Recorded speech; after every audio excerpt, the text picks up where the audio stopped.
No mundo em que vivemos, nos ensinaram desde pequeno que há dois caminhos, o bem e o mal, o certo e o errado, a direita e a esquerda.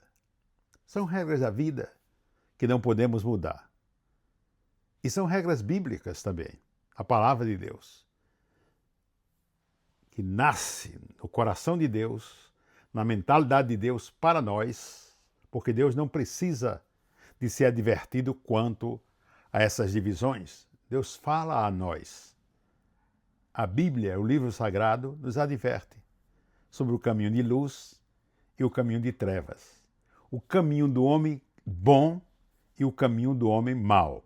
Não estou falando do homem justo, perfeito, do homem que luta para fazer o correto. Porque às vezes lutamos para fazer o correto e algumas vezes, sem notarmos, ou sem querermos, ou sem um desejo próprio, estamos fazendo o mal. E devemos estar sempre debaixo dessa árvore que é o nosso Deus, para nos proteger, debaixo das suas nuvens, das suas asas, como diz a Escritura Sagrada, e dependermos totalmente dele, porque ninguém é justo, nem é bom por si mesmo. Se você disser para você mesmo, a partir de hoje, eu só irei fazer coisas boas, agradar o meu semelhante, fazer as coisas corretas, então virá uma voz e te perguntará: amparado em quem? Quem te protegerá? Quem te orientará? Quem será o teu mentor para que você viva essa vida justa, correta e certa? E só a Deus. O Espírito Santo que Jesus enviou de parte do Pai para estar conosco. Ele nos ajuda em todas as coisas, para lutarmos dentro das nossas imperfeições e sermos o que Deus espera que sejamos. Livro dos Salmos, no meio da Bíblia, são 150 capítulos, 150 ricos capítulos da palavra de Deus. E há um salmo maravilhoso que me encanta. Os salmos são maravilhosos. Alguns deles reacendem mais nas nossas mentes, na nossa vida, que são aqueles mais lidos, aqueles mais publicados, mas todos os salmos é uma oração, é um cântico ao Senhor Jesus, ao nosso Deus Todo-Poderoso. É o Salmo 1. O Salmo que nos dá uma ideia dessa divisão, dessas duas partes. O bom e o mal, o correto e o incorreto, luz e trevas, direita e esquerda. E esse Salmo se refere a nós como homens. Quando eu falo homens, estou falando de um modo genérico, para todos. O Salmo 1, ele tem uma divisão. A primeira parte fala das qualidades de um homem bom. E a segunda parte fala sobre as qualidades más de um homem que não teme a Deus, de um homem que segue por caminhos que não são bons. E começa o Salmo 1. Bem-aventurado, bem-sucedido, feliz é aquele que não anda no conselho dos ímpios, dos homens maus, daqueles das portas de botequim, onde toma sua cerveja, sua tequila, né? O seu uísque, e muitas vezes ali escutando as conversas que não convêm e saem conselhos muitas vezes que não são bons, são maus. Pessoas que temos como amiga, entre aspas, né? Porque o grande amigo é Cristo, e que muitas vezes não quero dizer que todas são más, mas existem más influências também, e somos tentados a seguirmos muito mais aquilo que nos ensinam, que nos ditam as más influências. Aí disse, e que esse homem não se assenta na roda dos escarnecedores, daqueles que zombam das coisas de Deus, daqueles que zombam e escarnecem do que é correto, do que é certo. Você conhece gente assim? Uau, porque abasteça a sua família, não dê satisfação à sua esposa, nem a seus filhos. Viva a sua vida como se fosse solteiro. Uma coisa é ser solteiro. Quem é casado, a vida de solteiro já passou. A obrigação é com a sua família, é com a sua casa. Essa é a sua primeira obrigação, o seu primeiro dever. Às vezes atende mais amigos, entre aspas, que não são amigos, colegas, né? Do que o que diz a esposa, do que pede os filhos e do cuidado para com a sua casa. Há muitos que nem abastecem a casa. Gasta tudo lá fora. Há outros que abastecem e traz isso como cumprir o meu dever. Não. A família necessita. Veja que os animais irracionais, os pássaros, né? As águias, os leões, ele cuida da esposa e cuida também dos filhotes também. Se você é pai, você deve ter essa consciência. Não é só casa e comida, como diz uma canção da Núbia Lafayette, que faz a mulher feliz.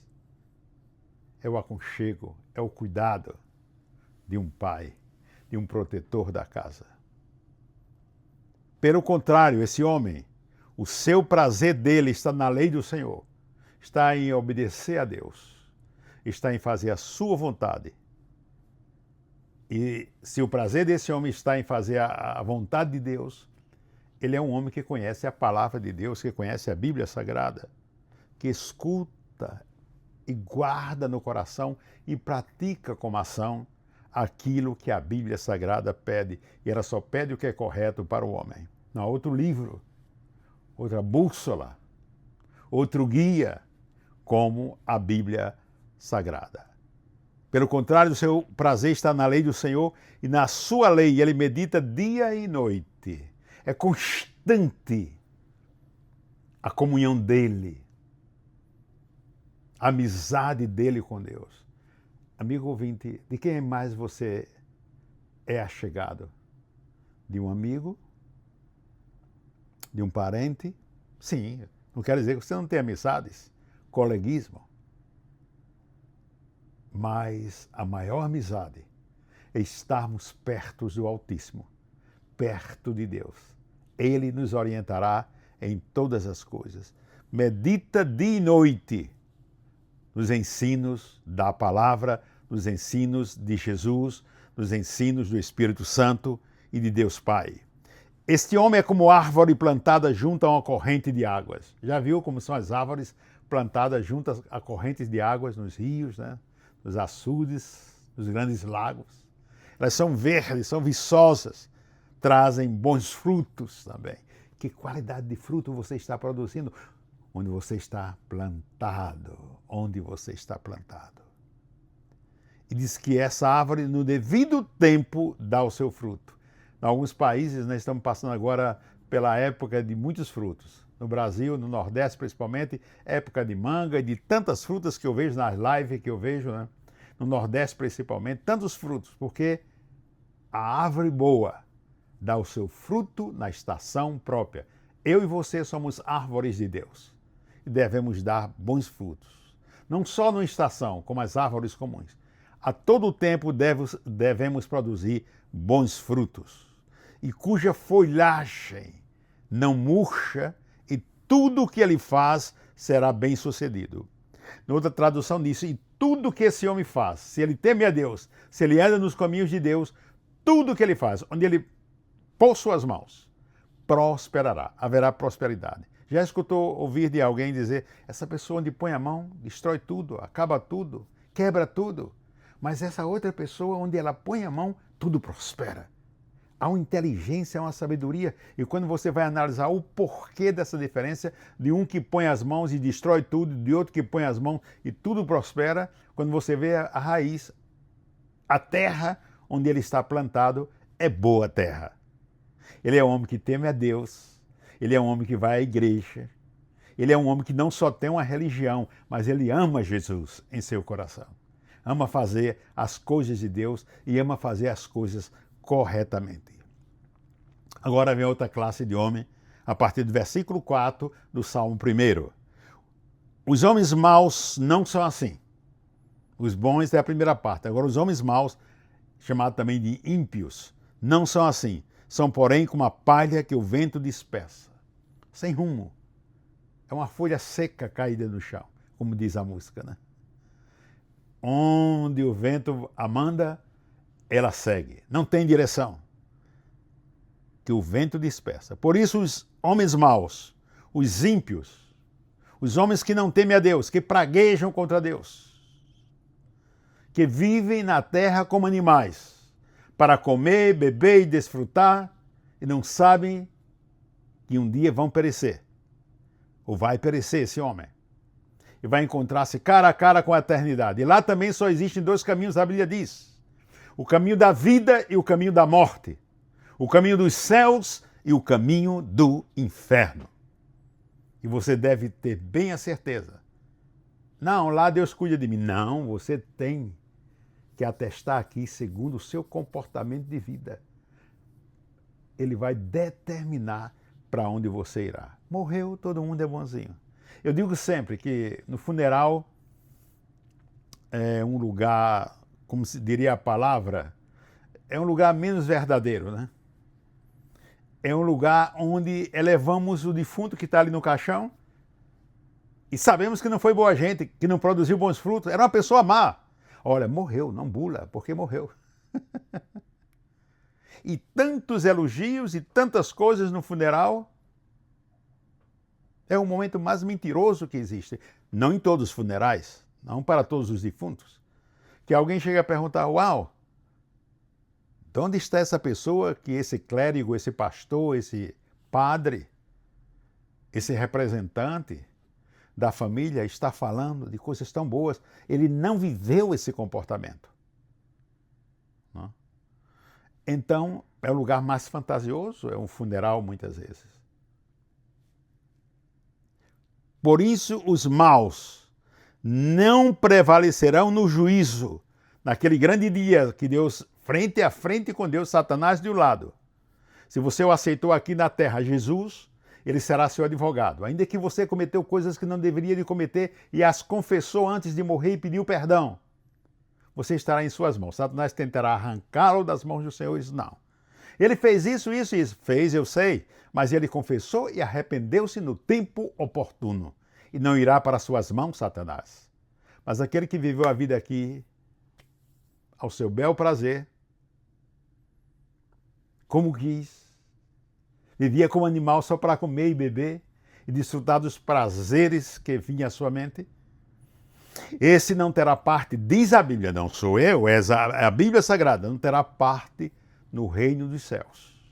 Prepare-se. Não, estou muito jovem, lá na frente. Não, para a morte não tem idade. A pessoa pode morrer no primeiro dia, pode nascer morto no ventre da mãe, pode ir no primeiro dia, na primeira semana, no primeiro mês, na adolescência, na juventude, na velhice e até os 100 anos, 110 anos, como alguns, muitos poucos vivem. Mas a morte, sim, virá um dia. Iremos estar cara a cara com o Deus Todo-Poderoso, prestando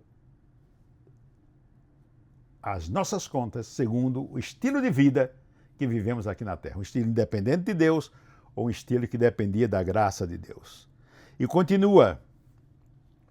Por isso os ímpios, os maus, não prevalecerão no juízo, nem os pecadores na congregação do justo. Não estarás recebendo a boa-vinda do Mestre para que adentre nas mansões celestiais. E termina o Salmo, no versículo 6, o Salmo 1, dizendo: pois o Senhor conhece o caminho dos justos, daquele homem que o teme, mas os caminhos dos maus perecerá. Eu mesmo já conheci pessoas, não sou bonzinho, não sou o melhor, mas conheci pessoas muito perversas, que viveram na perversidade e morreram na perversidade, fazendo coisas terríveis. Também conheço pessoas que eram bem perversas e más, e se arrependeram em vida, e se tornaram pessoas de convivência saudável, maravilhosas, aqui na Terra. Graças a Deus que se arrependeram antes que fossem chamadas para a eternidade. Pois o Senhor conhece o caminho dos justos, mas o caminho dos maus perecerá, será destruído. Que essa seja uma advertência para mim, primeiro, que eu estou falando, e para você também. Para vivermos na dependência do Senhor Todo-Poderoso. Há um Deus e criou os céus e a terra. Só um louco que diz que não há Deus. A Bíblia chama ele de nécio, de um louco, de um tonto, de um tolo. Porque a própria natureza, as coisas criadas, o verde dos campos, os vales, os lírios, onde você está aí, você pode ver a presença de Deus. Coisas que a gente não consegue explicar, porque foi o Criador dos céus e da terra que as fez. Inclusive, criou as nossas vidas para a sua glória. Não criou para que vivêssemos ao nosso bel prazer, mas que vivêssemos para Ele. Que o Senhor te alcance nesse dia. Procura a Bíblia Sagrada. Tão fácil. No teu celular, tu tens a Bíblia, em qualquer tradução. Chinês, francês, inglês, espanhol, qualquer língua você, japonês, sul-coreano, vietnamita, você tem a Bíblia. Mas é importante também que você compre uma Bíblia e a tenha em sua casa, em suas mãos, para ler com mais paciência. Porque no celular lemos e um chama, outro chama, uma mensagem que entra e nos distraímos. E é bom lermos a Bíblia em paz, em sossego. Adquiram a Bíblia. Você compra tantas coisas fúteis e depois põe na garagem, põe lá, já não sabe, gastou o dinheiro.